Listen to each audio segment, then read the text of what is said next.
Hello ladies and gentlemen, welcome back Hello. to a brand new video. Today we are for the first time working on the Triassic Park. Don't worry, we're still in the Amber Leaf world, but we're far away from anything else. The Ice Age Park's like 1,000 blocks that way. And we found this hole. It's mostly desert, there's some acacia, and there's a volcanic biome, which is going to be a great backdrop.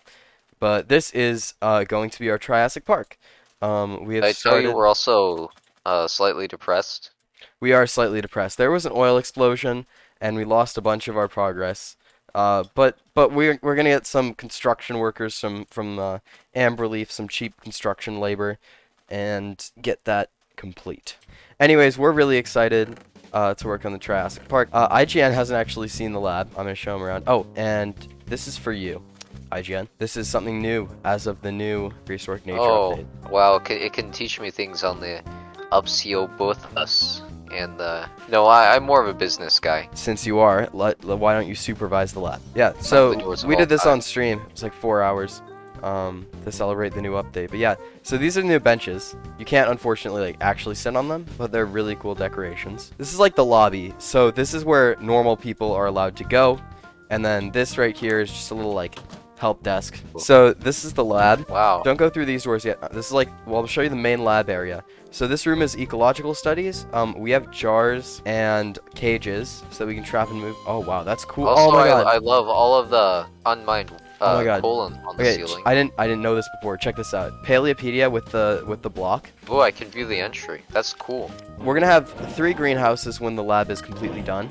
So this is the first one. This is just a good variety of our small Triassic plants that we're going to be using throughout the Triassic Park. And then through here, this is our analysis and studies room. We got some analyzers and some workbenches. And then this is the cultivation room, and then there's also a little enchanting spot right here if we need to use it. This right here is the hatchery. So if we need to hatch a species in here, this is what we'll do. So we can like organize stuff and keep our eggs in a place. We're going to have rooms dedicated to each area of the park. This is the room for what we're doing today, which is Argentina, Triassic Argentina. And in the chests, we have all the eggs. And each room is themed, so you can see this one looks like a rainforest, kind of. Alright, ladies and gentlemen, so we have a new creative concept world specifically for the Triassic. It's super flat desert. And this right here is our concept enclosure. So this is on a flat world, so I just kind of built the borders. But in this, it's going to be a mix of fence, and I'm going to try to use natural barriers too. So I'm going to find a hilly area to build it in. Alright people, so since we kind of want an area surrounded by mountains, or at least hills, I think I found the perfect spot. Alright, so yeah, right here, pretty great. We can fence off that, and fence around, we can create a pretty square enclosure. Alright, so the entrance is in the middle of one, like, unit of the fence. Now I kind of decided where I want the entrance to be. I think right here in this kind of spot between these two mounds is going to be perfect. The fence isn't going to go all the way around. We're going to kind of use the terrain. But I am going to start placing stuff down as reference because we want to at least be consistent in size. So yeah, let's get time-lapsing.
Alright, so through all of that, we only have this planned out.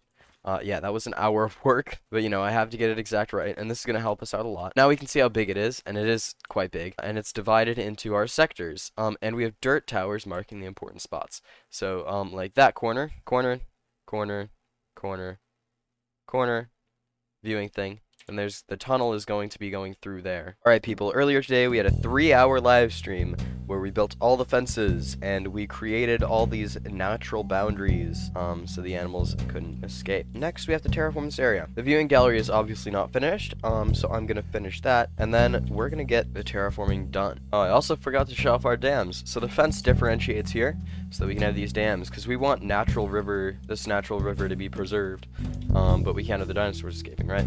So these dams are supposed to lightly electrify the water around them in like a certain radius. That way the dinosaurs do not try to swim away. Well, dinosaurs and other animals. I should correct myself so the comments don't get annoying about this. Alright people, so this video is going to end up being structured really weirdly, but we have this display thing completed right here. From the concept design, I did kind of accentuate the roof features a bit. It looks like a big wizard hat and I really like the look of it. Alright, so with that being said, next time I get here, we'll have the whole thing covered with dirt, and we should be able to work on terraforming. Alright, so now that we have the ground covered, which we do, here are some plants from Ischigualasto. Pterophyllum, Dicrodium odontopteroides, Platyplevis, and Lepidopterus. Then we also have some extras I added just because we have black tree ferns and toadites, which I want to use to create kind of a Triassic atmosphere from above. Alright people, so after another 2 hours of streaming after that, we have everything complete for this enclosure. So right here is the viewing gallery, which looks lovely, and then here's the herbivore quadrant, here is the secondary carnivore quadrant, and here is the primary carnivore quadrant. Those are not what the ecological niches are actually called, but whatever. There's not a convenient way here yet, but this cave is here for a reason. It's going to be a cave on the inside, and then it'll be way easier to get here, but you guys will see what the finished result of this and some other things we're planning are going to be next episode. Something else I also did, not very well I would add, but based on viewer suggestion, I did add entrances to the different sections of this enclosure, just like this. So we're going to start out in this area with our 2 species of large herbivores. Alright, so I actually want to kind of test this off, show it off like the new feature. So we are going to be hatching the eggs inside of this hatchery and then carrying them over with the cages, or at least some of them, you know. We got 12 cages, 13. We got 13 cages, and we can easily make a few more.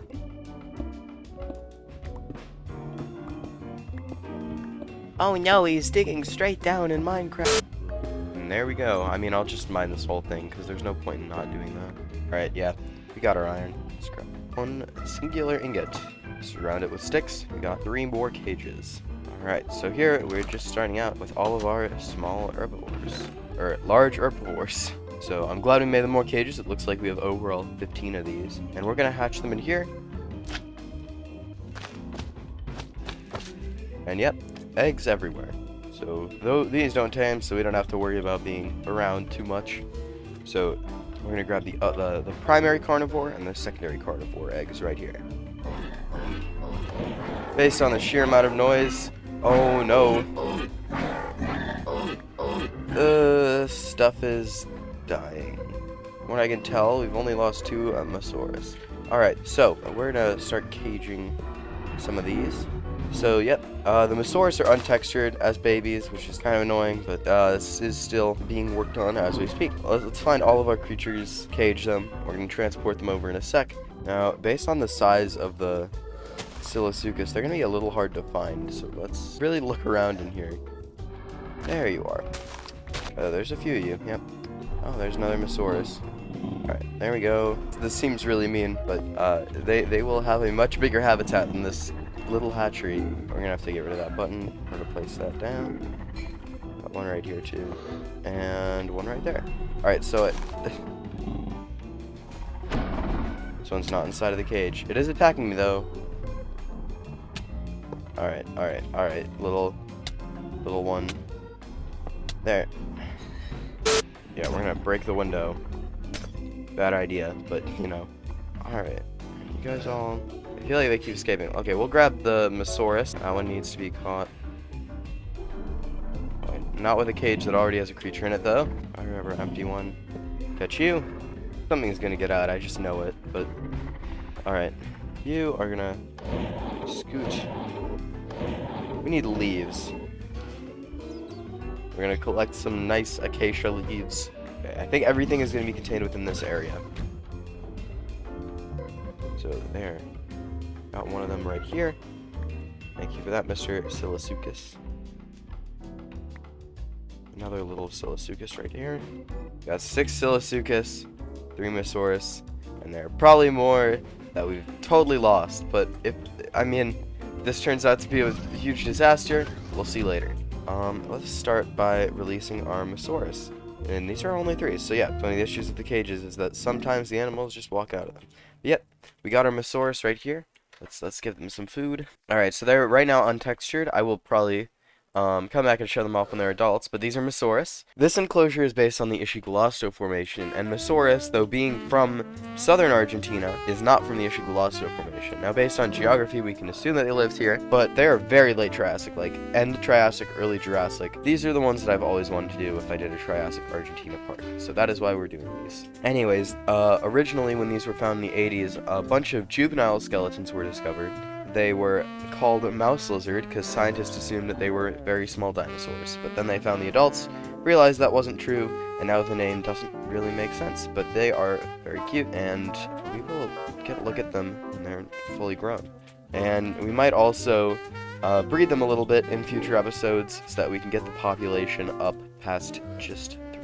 Anyways, we got the Mesosaurus released here in I kind of came up with microbiomes. So this is the Cycad Grove. And then there's like regular forest, and I'm going to release the Silasuchus in this plains area right here, or meadow, I guess. Maybe this is another species that we're gonna have to breed to get the population up. So this is Silasuchus. Now, looking at it, your first reaction might be, oh, it's another dinosaur. That would be cool. This is not actually a dinosaur. It's a species of Pseudosuchian archosaur, and we're gonna discuss those in later episodes too. They look like that due to convergent evolution.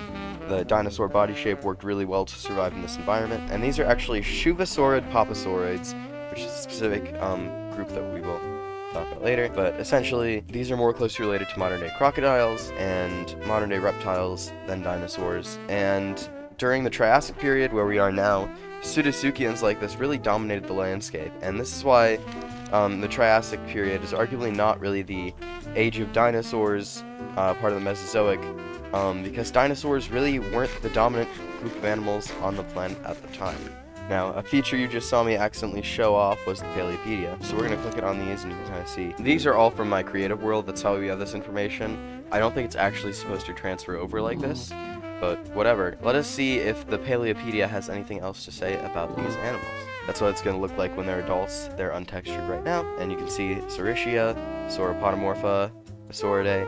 Sauropodomorpha, these are prosauropods, so they're either the ancestors of or share the ancestors of sauropods, the very, very big dinosaurs that we get later on. Though in the Triassic, they were a much more, reasonable size. 1979, I was wrong when I said it was the 80s, I guess. Oh, and I forgot to mention, as babies, they were quadrupedal, but as they became adults, they became bipedal. Although that doesn't seem to be demonstrated, since they have the same models and are standing upright. And then Silasuchus, Pseudotsuchia, like I said, Pseudotsuchian.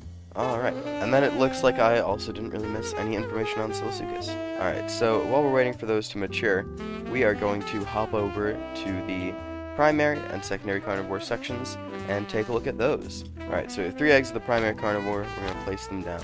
So, the reason this is kind of what I chose, I kind of came up with different, plains, general jungle, cycad grove. In the back of the secondary carnivore, you can kind of see there's a very dense Odontopteroides grove. But the reason I kind of came up with this is because the environment was a little diverse here in the Ischigualasto formation. It would have been tropical floodplains, there would have been rivers that would flood, and then it would fill up with rainforest or very lush plains, and we're kind of representing those different environments here. So yeah, we come back to the river. I made sure the plants kind of petered out near the edge, and I kept the rivers simply so that we can kind of represent that floodplain aesthetic right here. Oh yeah, I did explain what Mesosaurus' name meant, so I should explain what Silasuchus did. It's named Silcrocodile. after Dr. William Sill, the paleontologist that discovered the creature. Alright, I found one of our Mosasaurus here in the corner, and they now have their adult colors, which is lovely, because they look awesome. If anybody's ever been to a Mexican restaurant, they look kind of like enchiladas with like the sour cream on it. It's just something. I don't actually want to eat these, but you know. And I'm correct, the Silosuchus have probably grown quite a bit too. This one's still a little. That one's a little larger. Let's see, do we still got eggs? Oh, I hear something roaring, so eggs probably hatched. Oh, there we go! We have 3 of these. This is Saurasuchus. Now, when I said Archosaurs and Archosauromorphs, or Pseudasuchians, or whatever I said, dominated the environment, this is another example. So in many areas, while they also radiated outwards and filled the herbivorous niches, groups such as Saurasuchus, which is it's part of the group, Rauisuchians became really like the apex predators of their environments, and Saurasuchus is one of those species. And next, let's go to the secondary carnivore, because you guys will no doubt recognize this one. Alright, let's get these eggs down, and then I'm gonna go get some food for myself. Also, keep in mind, as we're looking through all these animals, we do like name suggestions. So if you have name suggestions for the Saurasuchus, the Mosasaurus, or the Silosuchus, drop them down in the comments below, and we will add them next episode. While we're waiting for those, I am going to grab our 2 small omnivores. I mean, they're small herbivores, but like they're also kind of omnivores, so yeah. Ooh, we see a Mosasaurus through the side. That's kind of cool. Knowing that our secondary carnivores have probably hatched, I'm going to start laying the eggs of all of these. We'll do 1, 2, 3, 4. Put a random one right here. I actually want to put a few of these on this little island back here. We'll do 1, 2, 3. We'll put some on the beach.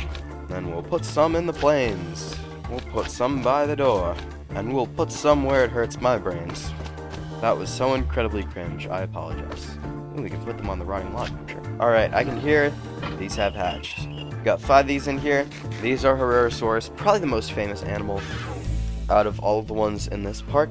And these are some early theropod dinosaurs. They lack a lot of like the specialized features of later ones, but they're still really cool. Especially in this mod, they have like feathers. They look excellent. Let's click on them and let's take a look. Herrerasaurus. So that's what they look like, and they're called Herrerasaurus Ischigualastensis because they were found here in the Ischigualasto formation. So these are actually pretty large. This is probably one of the largest theropods at the time. That's the information I'm going to share, because some of the information in that book spoils some of the other animals. I can hear stuff hatching. And dying. Not great. We're definitely going to need to breed some of the stuff in the herbivore area to get the population up. I don't know how many carnivores we lost, but oh, look at you. Oh, the Mosasaurus are getting so big. You just saw one of these. They're really tiny as babies. These are Eoraptor. Despite the name, they're not Dromaeosaurs. Dromaeosaurs will not evolve for another 100 million years or so. But these are some of the earliest theropods. Eoraptor means dawn thief. Oh yeah, Herrerasaurus is Herrera's lizard, named after the farmer. Saurasuchus, lizard crocodile. And then, yeah, so here's Eoraptor. Is a very early dinosaur, also from the Ischigualasto formation. And scientists have been going on this debate for a really long time, and I'm not going to like choose a side here, because, you know, I'm an amateur Wikipedia paleontology nerd. I'm not like a qualified scientist. Keep that in mind when you're watching my videos, people. Eoraptor is a very early Saurischian, and scientists have yet to decide whether it is an ancestor of sauropodomorphs, one branch of the Saurischian group, or theropods, the other branch of the Saurischian group, or if it is both, or neither. I'm not going to get into that. I think the most recent consensus was that it was an early sauropodomorph, but we don't really know. Also, based on its dentition, scientists do believe that these were omnivorous, eating insects, carcasses, and plants, all from the environment. Also, I love the way they're represented in this mod. They're very colorful. Yep. Alright, everything I said is right here. And then finally, the creature that is going to be most abundant in here, mostly because of its size. We'll definitely find one. They're very small. They're incredibly small. This is Pseudotherium, a species of Mammalomorpha cynodont. So cynodonts are a group of synapsids, very small synapsids, and they were some of the survivors of the massive extinction event at the beginning of the Triassic. So I don't want to talk about this one too much. Here is Pseudotherium. We'll be talking more about Pseudotherium later in the series, but essentially under the foot of all these massive creatures here are some of the early mammals and mammal relatives, which these are mammal relatives, but Yep. Alright, so to finish this off, I kind of want to wait until the animals are all grown up to kind of finish this episode off, because I think that's cool.